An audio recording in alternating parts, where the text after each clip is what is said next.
खिड़की के उस पार। कभी कभी कुछ जगह हमें खुद बुला लेती है, जैसे वहां हमारा कोई अधूरा हिसाब बाकी हो।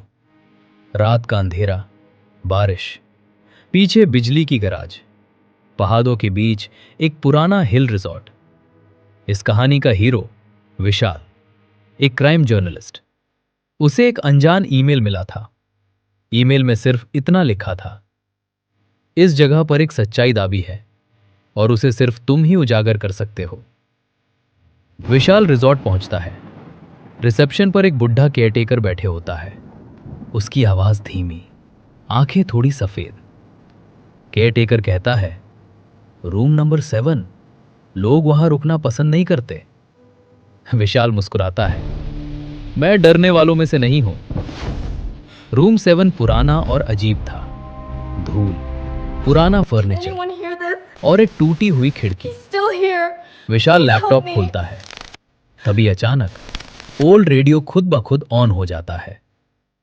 रेडियो से एक धीमी आवाज आती है, वो वापस आएगी, खिड़की से देखना मत। रेडियो तुरंत बंद हो जाता है। कमरे की हवा भारी हो जाती है।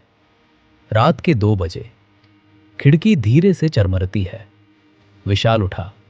उसने खिड़की की तरफ देखा और उसकी सांसें रुक गईं। खिड़की के बाहर एक लड़की का चेहरा था, भीगा हुआ, सफेद, खाली आंखें।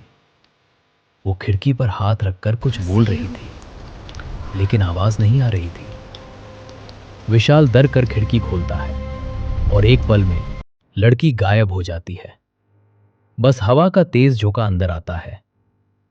अगली सुबह रिजॉर्ट के स्टोर रूम में विशाल को एक पुरानी VHS टेप मिलती है। टेप पर लिखा है, रूम 7, 2012 इंसिडेंट। विशाल टेप चलाता है। स्क्रीन में वही लड़की दिखाई देती है। वो रो रही होती है। लड़की कहती है, अगर वो आए तो दरवाजा मत खोलना, वो इंसान नहीं है। अचानक पीछे से एक अंधेरी परछाई दिखाई देती है। वीडियो डिस्टॉर्ट होता है। टेप कट हो जाती है। विशाल के हाथ कांपने लगते हैं। वो केयरटेकर के पास जाकर पूछता है, ये लड़की कौन है? केयरटेकर धीमी सांस लेता है। उसका नाम रिया था। ये रिजॉर्ट चलाने वाले परिवार की बेटी। एक रात वो गायब हो गई। तब से लोग कहते हैं कि उसकी आत्मा खिड़की पर दिखाई देती है, लोगों को चेतावनी देती है, उस खतरे से जिसने उसकी जान ली थी। विशाल पूछता है, कौन था वो? केयरटेकर का चेहरा सफेद पड़ जाता है। वो धीमी आवाज में पूछता है, तुम्हें ईमेल किसने भेजा था? विशाल के मन में एक अजीब सा डर उठता है। रात होती है। फिर से खिड़की पर जोर की दस्तक होती है। इस बार लड़की नहीं, एक लंबी काली परछाई। परछाई की आवाज गहरी और ठंडी है, तुम देर से आए विशाल, लड़की तुम्हारी वजह से मारी थी। विशाल हिला। मैंने क्या किया?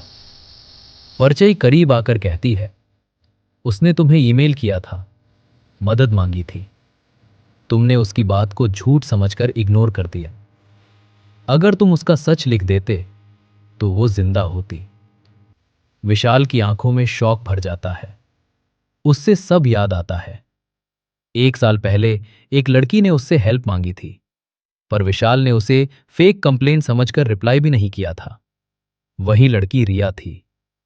परछाई विशाल के बिल्कुल पास आ जाती है। तभी खिड़की के बाहर रिया का चेहरा फिर दिखाई देता है। इस बार उसकी आवाज सुनाई देती है, भागो, पीछे मत देखना। विशाल खिड़की से कूद जाता है। अंधेरा, तेज हवा, काले साए उसका पीछा कर रहे होते हैं। सुबह पुलिस रूम 7 में पहुंचती है। विशाल कहीं नहीं मिलता, बस उसका लैपटॉप मिलता है। स्क्रीन पर लिखा होता है, सच्चाई सिर्फ खबर नहीं होती, कभी कभी उसका हिसाब भी देना पड़ता है। कैमरा खिड़की की तरफ मुड़ता है और वहां रिया का चेहरा फिर नजर आता है। दी एंड।